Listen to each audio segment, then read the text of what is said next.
Lumabas sa pinakabagong survey ng Pulse Asia na 58% ng mga Pilipino ay tutol sa pag-aresto at pagsuko ni dating Pangulong Rodrigo Duterte sa International Criminal Court, ICC.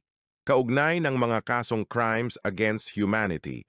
Ayon sa survey na isinagawa noong Mayo 6 hanggang 9, 26% lamang ang pabor sa pag-aresto, habang 16% ang hindi sigurado.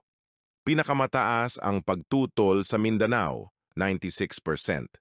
Sinundan ng Visayas, 60%, Balance Luzon, 42%, at Metro Manila, 38%.